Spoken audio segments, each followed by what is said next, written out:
Bonjour à toutes et à tous et bienvenue dans nos rendez-vous hebdomadaires de l'Institut du monde arabe de Tourcoing. Vous le savez maintenant, chaque mercredi, nous nous donnons rendez-vous autour d'une activité créative en lien avec les contenus de l'Institut. La semaine dernière, nous nous sommes particulièrement intéressés aux motifs géométriques présents dans les peintures et dans les objets d'artisanat populaire présentés dans l'exposition Maroc, une identité moderne. Cette semaine, pour faire suite à la thématique des pratiques artisanales, nous nous intéressons à la pratique du tissage qui avait une importance majeure dans les sociétés marocaines, mais surtout dans les sociétés amazighes nomades au Maroc. En effet, pour les nomades, le tissage était essentiel. D'une part, il permettait de construire l'habitat. D'autre part, on se parait d'étoffes qu'on enroulait savamment, c'était tout un art pour s'habiller, donc le tissage était à nouveau présent dans cette pratique d'habillement. Enfin, tous les objets qui garnissaient les tentes étaient souvent tissés et on retrouvait également le tissage pour orner les selles des chevaux ou pour réaliser des poches dans lesquelles transporter des choses. Alors, dans cette vidéo, je vais vous expliquer comment réaliser un petit métier à tisser à partir d'objets de récupération que vous avez à la maison. Et si vous n'avez pas de laine, je vous expliquerai également comment réaliser un petit tissage à partir de lamelles de papier. Ça va là-dessus ? On tenait à remercier la manufacture de Roubaix pour le partenariat que nous avons eu avec elle autour du tissage et nous avons également une pensée chaleureuse pour Ija, une tisseuse marocaine qui était venue à l'Institut du monde arabe de Tourcoing nous livrer ses secrets et nous parler de son rapport à la pratique du tissage. Vous êtes prêts ? C'est parti! D'abord, je vais vous montrer comment réaliser un petit métier à tisser à partir des éléments que vous avez à la maison et dans un second temps, je vous expliquerai la technique du tissage en papier. Je vais tout de suite vous montrer des exemples de ce que vous pourrez réaliser. Donc ça, c'est le petit tissage qui a été réalisé à partir du métier à tisser fait maison et de fil. Et pour réaliser un petit tapis de la sorte, il vous faudra un support rectangulaire en carton. Ça peut être le dos ou le dessus d'une boîte à chaussures, un morceau de carton qui traîne à la maison. Vous allez avoir besoin d'un stylo, vous allez avoir besoin de ciseaux et vous allez avoir besoin de fil. Enfin, il vous faudra vous munir de petits cure-dents ou de petits bâtonnets ou bien de punaises qui vont nous servir à remplacer en fait les clous qu'on trouve ordinairement en haut et en bas des métiers à tisser pour enfants qui servent à tendre le fil. Je vous conseille quand même d'opter pour l'option avec les punaises. Avec les punaises, ça a tendance à mieux tenir, tandis qu'avec les petits morceaux de cure-dents, parfois si on tire un peu trop fort, les cure-dents s'en vont un petit peu et c'est pas très évident. Pour réaliser notre métier à tisser, on va remplacer le cadre en bois qu'on utilise ordinairement par un support rectangulaire en carton et les petits clous qui nous permettent de tendre le fil de chaîne, par des punaises ou par des cure-dents. Donc sur mon support rectangulaire, je vais marquer des petites croix tous les 1 cm environ. Sur ces petites croix, je vais planter mes clous et mes punaises. Je fais donc ça en bas de mon rectangle et en haut de mon rectangle. Ok ? Vous pouvez planter les punaises en quinconce ou bien en ligne, les deux conviennent. Une fois que c'est fait, je fais un nœud en commençant par le bas pour installer mon fil de chaîne, mon fil vertical, et je vais passer ce fil en le coinçant à chaque fois, une fois sur une punaise en haut, une fois sur une punaise en bas, une fois sur une punaise en haut, une fois sur une punaise en bas. Ainsi de suite. Arrivé à la fin, je noue mon fil de chaîne sur la dernière punaise en bas. Ça va là-dessus ? Donc là, on a installé le fil vertical, le fil de chaîne. Et maintenant, nous allons installer le fil de trame, qui est le fil mobile que nous allons nous-mêmes guider, qui est mobile et qui est donc le fil horizontal. D'habitude, on utilise une navette pour faire une petite réserve de fil et guider ce fil. Là, on n'en a pas, on peut donc enrouler le fil autour d'un stylo, laisser un petit peu de jeu. Je noue en haut du métier mon fil et je vais pouvoir commencer à tisser en veillant à faire le geste suivant. Une fois le fil de trame passe en dessous du fil de chaîne, une fois il passe par-dessus. une fois le fil de trame passe en dessous du fil de chaîne, une fois au-dessus. Ainsi de suite jusqu'à la fin du rang.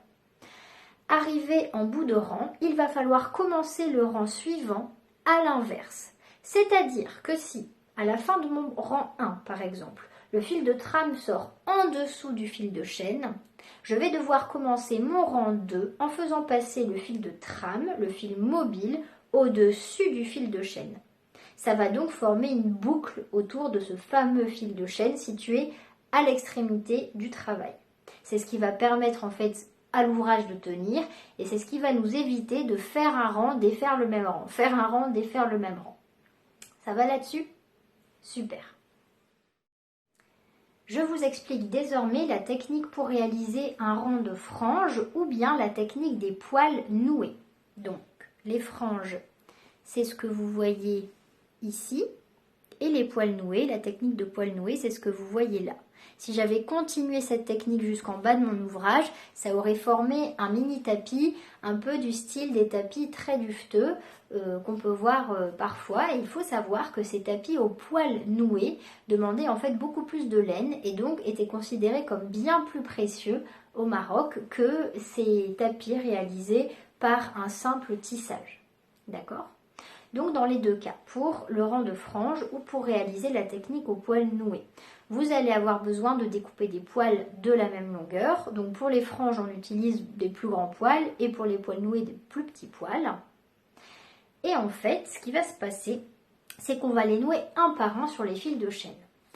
Donc pour installer ces poils, je prends un poil, je prends deux fils de chaîne, je place le poil perpendiculairement à ces deux fils de chaîne, par le dessus, et je vais faire sortir les deux extrémités par le dessous, ce qui va nouer en fait le poil autour de ces deux fils de chaîne. Pour installer le brin suivant, je recommence, je laisse le premier fil de chaîne, je prends le second et le troisième, je place mon poil perpendiculairement au fil de chaîne et je fais sortir les extrémités par le trou formé par les deux fils de chaîne jusqu'à la fin du rang.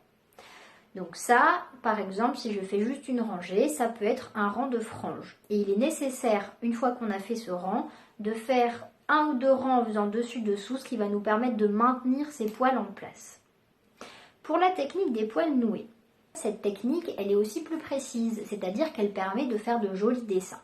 Donc si vous faites par exemple un dessin que vous allez placer derrière vos fils de chaîne, vous allez savoir où nouer les brins, de quelle couleur, c'est ce qui va permettre de faire une composition ou un motif. Moi, j'ai pas encore cette compétence-là, donc je vous explique la technique du damier. Il s'agit en fait de nouer 4 brins par exemple en largeur sur 4 rangs pour former à chaque fois des petits carrés. Donc par exemple, sur mon premier rang, pour fabriquer un damier, je mets 4 brins en largeur, 4 brins roses, ensuite 4 brins bleus, 4 brins roses, 4 brins bleus jusqu'à la fin du rang. Je vais répéter cette opération sur 4 rangs, ce qui va me former en fait de petits carrés. Et ça sera très joli. Et en plus, ce petit côté duveteux, moi je trouve ça absolument irrésistible. À nouveau, il est nécessaire de faire régulièrement un rang ou deux en faisant dessus-dessous quand vous utilisez la technique des poils noués, de façon à bien fixer les poils et à ce que votre motif ne bouge pas.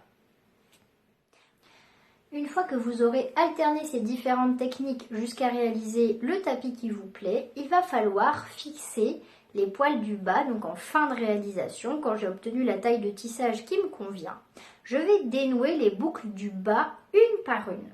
Je vous explique. Le haut, on n'y touche pas, on ne décroche rien pour le moment. Je vais dénouer les boucles du bas une par une. J'enlève donc une punaise ou un picot en cure-dent. Je me retrouve avec une boucle que je coupe en deux, je noue une fois puis deux, j'ai un double nœud et je vais faire ça pour chacune des boucles du bas. Une fois qu'on a fait nos petits nœuds en bas, ce qui est très important parce que c'est ça qui va maintenir votre réalisation, vous allez pouvoir décrocher le tissu, le tissage sur les picots du haut. Vous allez donc vous retrouver avec un tissage avec des boucles assez proéminentes comme ça, qui vont vous permettre de glisser une petite branchette ou des petits cure-dents, bref, un petit outil, une petite barre qui vous permet ensuite d'accrocher votre tissage par exemple au mur avec une petite punaise ou un petit clou. Et je vous félicite, vous avez réalisé un très joli tissage d'inspiration marocaine. Maintenant, je vais vous expliquer la technique avec le tissage en papier. Pour la seconde réalisation, il s'agit donc d'un tissage en papier. Oups, voilà. Donc vous voyez, c'est beaucoup plus simple, c'est plus sommaire, mais en même temps, ça a une portée graphique aussi et ça ressemble pas mal à certaines œuvres d'art abstrait, donc c'est pas inintéressant. Et donc pour ça, vous allez avoir besoin d'un stylo, d'une règle, de ciseaux, de colle et de papier coloré. Alors soit vous avez des papiers colorés à la maison, c'est formidable. Soit vous n'en avez pas, vous pouvez utiliser des revues. Nous allons attaquer la partie tissage en papier. Pour ça, j'ai besoin de feuilles A4 colorées, je vous l'ai dit. J'en garde une. Je vais marquer des lignes tous les 1 cm dans le sens de la longueur. Et je vais découper ces franges en veillant à laisser une marge en haut. Je vais donc avoir un papier qui tient, mais avec des franges découpées dans le sens de la longueur. Je prends d'autres papiers que je vais marquer tous les 1 cm dans le sens de la longueur à nouveau. Et cette fois-ci, je vais les découper de haut en bas de façon à former des petites languettes volantes indépendantes les unes des autres. Notre papier avec la marge en papier qui nous tient les franges, ça va nous servir de fil de chaîne. Donc je vais en replier vers le haut, une sur deux. D'accord, cette fois-ci, c'est un peu les franges de chaîne qui sont mobiles plutôt que les papiers de trame, on va dire. Et une fois que j'ai replié une frange de chaîne sur deux vers le haut, je positionne ma languette de papier. Je rabats tous les papiers de chaîne que j'avais mis vers le haut et je vais alterner. Donc cette fois-ci, je vais plier vers le haut les fils de chaîne, enfin les papiers de chaîne qui étaient restés en place quand j'avais inséré ma première languette de papier. Donc je replie 1 sur 2 à nouveau vers le haut, j'installe ma languette en papier et à nouveau je rabats mes papiers de chaîne, je replie mes papiers de chaîne, les autres 1 sur 2 vers le haut, j'insère ma languette de papier, ainsi de suite. Une fois que j'ai obtenu une longueur qui me plaît, je vais me retrouver avec donc le papier attaché en haut, des petites languettes indépendantes sur les côtés qui correspondent à tous les papiers de trame qu'on a insérés, et puis une petite longueur de languette de papier de chaîne vers le bas. Je vais retourner délicatement mon ouvrage en veillant à ne pas tout défaire, ce serait quand même dommage, et je vais enduire de colle les excédents de papier de trame que j'ai à gauche et à droite. Je vais les rabattre, je vais les coller et je fais pareil avec l'excédent de papier de chaîne qu'on a en bas. Je mets de la colle et je rabats tout. Tout ça, ça se passe sur l'extérieur de votre travail. Donc vous voyez, j'ai un côté ici sans colle qui correspond à la marge de papier qu'on avait laissée et ici, hop, hop, hop, hop, hop, tout ça et tout ça, ça correspond ici au papier de trame que j'ai rabattu et ici au papier de chaîne parce que moi en fait, vous voyez, j'ai fait un tissage de papier qui est très large mais qui est très peu haut.